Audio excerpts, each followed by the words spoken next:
Welcome, everyone, to History Gone Wilder, part of Have History Will Travel. I'm your host, the Wilder historian, Dr. Lucas Wilder, and last time I finished up the battles around New Hope Church with the Battle of Dallas. Now the armies move toward Kennesaw Mountain. If you like what I do, please consider subscribing to the channel if you haven't done so already, join the Patreon page, or purchase something from the Teespring store or Etsy shop. Every little bit helps. Thank you.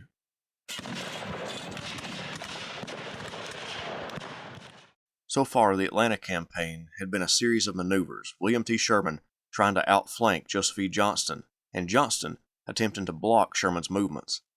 Johnston's strategy at the beginning of the campaign, as he put it, was to beat the enemy when he advances and then move forward.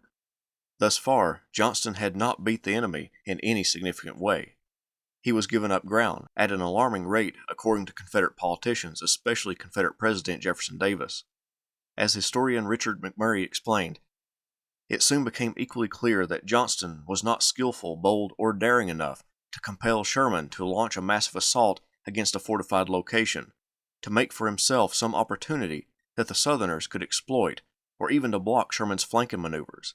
In short, the strategy that Johnston had confidently set out to pursue had failed completely, and there did not seem to be much possibility that he could make it work any better in the future than he had made it work in the past. One reason that Johnston never could find an opportunity to strike is because of the entrenchments created by both armies at a moment's notice. Both Confederate and Union soldiers, upon halting, began to throw up earthworks to protect themselves in case of an attack. At the beginning of the campaign, both sides would pile logs or stones up in front of their position as added protection, but just a month in, those soldiers moved vast amounts of earth to create entrenchments that rivaled those made in siege warfare. Johnston didn't want to attack an entrenched enemy, but to one degree or another, Sherman's troops would always be entrenched because of this new way of warfare. Despite giving up so much ground, Johnston was optimistic about the campaign. He believed that his Army of Tennessee had made Sherman pay for every inch of ground he gained. Some of his staff estimated that Sherman had lost more than 45,000 men, a greatly exaggerated number, plus the number of troops the Union general had to dispatch in order to protect his ever-increasing supply line. Johnston's chief of staff, William W. McCall, would write, "We have thus far succeeded in making Sherman pay 3 or 4 casualties for every one of ours. If we can keep this up, we win." Also, Johnston's optimism of William Hardee, one of his corps commanders, was growing. Johnston wrote to his wife Lydia that Hardee's conduct in our recent difficult operations has been admirable, his bearing in danger high, and his counsel fair and candid. Between ourselves, would not give him for both his compeers. Hardee's 2 other peers were Leonidas Polk and John Bell Hood. At the beginning of the campaign, Hood was Johnston's closest confidant, and someone Johnston would rely on, but by June, Johnston's opinion of Hood had dropped. Johnston gave Hood great opportunities to use his aggressive tactics on the enemy, but each time Hood failed. At Cassville, he failed to strike Sherman's isolated column. On the ridges outside of Cassville, Hood was the largest proponent of pulling out of the position, and following Pickett's Mill, Hood made the aborted effort to strike the Federal Army's left flank. Hood had let Johnston down. Unfortunately for Johnston, Hood, as the young general was recovering in Richmond from his wounds received at the Battle of Chickamauga, became friends with the President and the First Lady. Hood attended church with Davis and spent hours flattering the Commander-in-Chief. When Hood came west to become Johnston's corps commander, Hood began sending letters back to the President reporting on the inner workings of the Army and providing him information about Johnston. At first, it appeared that Hood liked Johnston and respected him, but at least one historian thinks that Hood's desire for higher command led him to criticize Johnston more and more as the months went on. Johnston's optimism about the campaign led him to call on the President and his military advisor and former commander of the Army of Tennessee, Braxton Bragg, to send cavalry from Mississippi and West Tennessee under Stephen D. Lee and Nathan Bedford Forrest on raids to cut Sherman's supply lines. Johnston wagered that if Sherman's supplies were cut, then he would have to retreat back to Chattanooga, or the lack of food and ammunition would force Sherman to lash out in an attack against Johnston's fortified emplacements. Either way, Sherman couldn't stay in North Georgia for long. However, the tumultuous relationship between Johnston and Davis led the President to refuse to give Johnston aid.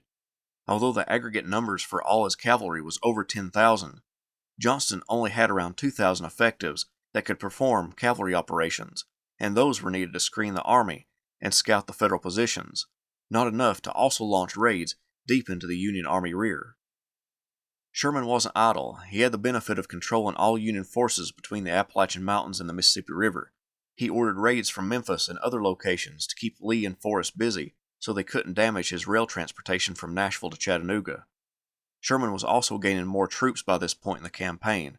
Francis P. Blair, the 17th Corps commander in the Army of the Tennessee, was making his way to Sherman's Army Group and would arrive when Sherman moved the Army Group back to the railroad, adding around 9,000 more men to the Union war effort. Sherman's position at New Hope Church, Pickett's Mill, and Dallas was untenable, and Johnston's army was heavily entrenched. Plus, being away from the railroad meant that Sherman's troops had to drudge through the mud over dilapidated roads to bring supplies to the army, so he knew he had to return to the east and the railroad. As he moved, so did Johnston, mimicking his movements. At Allatoona, Sherman planned to create a supply depot as soon as the railroad bridge across the Etowah River was repaired. That task was completed on June 11th, and supplies flowed into Sherman's ranks. The Blue troops had been resting for a few days under orders from Sherman before the next push southward began. The Confederate Army began building entrenchments and gun emplacements on the ridges outside of Marietta, Georgia, along Pine Mountain, Brush Mountain, and Lost Mountain. Hardee's corps was on the left, Polk's corps occupied the center, and Hood was on the Confederate right. Along Hardee's line was Pine Mountain, and a salient, or a projecting angle in the line. It was vulnerable to an attack, so on June 14th, Johnston, Hardee, and Polk went to see for themselves if the line needed to be moved. The three men dismounted, leaving their staff behind, and climbed the rise, housing General William Bates' infantry division and the New Orleans-Washington artillery. The cannoneers warned the commanders that the Union cannons had found their range and were lobbing shells into the fortifications. Sergeant Rice C. Bull of the 123rd New York Infantry reported it this way: "Whenever a Johnny Reb showed himself to make observations or give signals with their flags, our shells began to drop on the crest of the hill. The boys located in the vicinity gathered around the battery to watch the sport. The Johnnies could see when the guns were fired from the smoke. We could see them dodge out of sight before the shells reached them. Often, when a shell exploded or passed them, they would come out and wave their hats. They seemed as well pleased as we were." The three generals exposed out in the open became quite a view for the peering Union troops about a half-mile away. General Sherman stated, "How saucy they are." Then he addressed one of his artillerymen. "Captain Simonson, can you send a shell right on top of that knob? I notice a battery there and several general officers near it." "I'll try," Simonson replied. His gunners of the 5th Indiana Light Artillery, previously told to conserve their limited ammunition, jumped to obey Sherman's overriding instructions. Corporal Benjamin McCollum got busy adjusting the brass sights on his 10-pounder, an artillery rifle able with fair accuracy to fire a shell that was 3 inches across and 7 inches long. He awaited Simonson's fire command. Sherman looked on with his glass. "Ah, Captain, a little too high. Try again with a shorter fuse." Corporal McCollum complied. Up went the glass to his eye. Oddly enough, a kinsman to Polk, named William Harrison Polk, was a member of the 21st Indiana Infantry Regiment and was watching this all take place. He would recount what happened next to Leonidas Polk's son later. It was a 10-pounder parrot of the 5th Indiana Battery, Captain Simonson commanding. A young deserter had come into our lines, and the man was handed a powerful field glass and asked to name who the Confederate officers were. He named them, and I remember he called your father's name last, saying General Johnston, General Hardee, and General Polk. Then Sherman said to the officer in command, "Turn a gun to the front and give the bishop a morning salute." The first shot went high, skipping over the top. When 2 of the Confederate officers walked away, the third lingering behind and retiring a little later, as I remember it, Simonson jumped off his horse and said, "Let me sight the gun," which he did very carefully. The solid shot from the Union gunners, along with the whistling of mini balls from the sharpshooters, convinced the group of officers to scatter except for Polk, who stayed. The morning salute, carefully aimed by Simonson, careened through the air and pierced the upper torso of General Polk. A soldier yelled out that they had killed General Polk. Upon hearing the news, Polk's aide and son-in-law, William Gale, rushed over to the bishop's body. He saw the general nervously working his jaw, and then the body went limp. He hurried off to get a litter. Generals Hardee and Johnston attempted to hurry over to help in what way they could, but a colonel stopped them and warned them that the South had already had a huge loss and they shouldn't expose themselves to danger. Polk's personal escort and security, the Orleans Light Horse Cavalry, galloped up to the hill, put his body on a litter, and removed it to Polk's headquarters. Some who saw the corpse, it was said, gasped with horror. The missile passed through Polk's chest, carrying away his heart, not lacerating his chest at all, lacerating dreadfully his back. Upon hearing the news of the bishop's death, General Hood remarked, "I had grown to love General Polk with my whole heart. He was so noble, so generous, and such an able soldier." William W. Loring would take temporary command of Polk's corps. Loring was a veteran of the Seminole Wars and the Mexican-American War.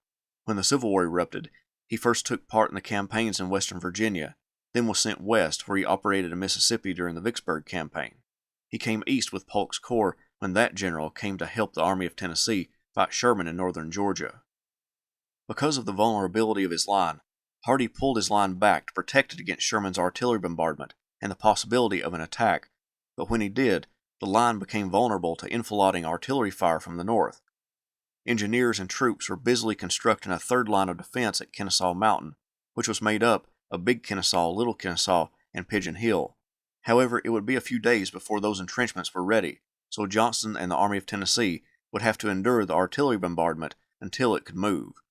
On the night of June 18th and into the morning of June 19th, Johnston moved his army into this third defensive line on Kennesaw Mountain. It was a strong line, and aside from his line on Rocky Face Ridge, was arguably the strongest line that Johnston's men held during the campaign. Sherman awoke on the 19th to find the rebel entrenchments on Lost Mountain, Bush Mountain, and Pine Mountain empty, and moved to counter Johnston's movements.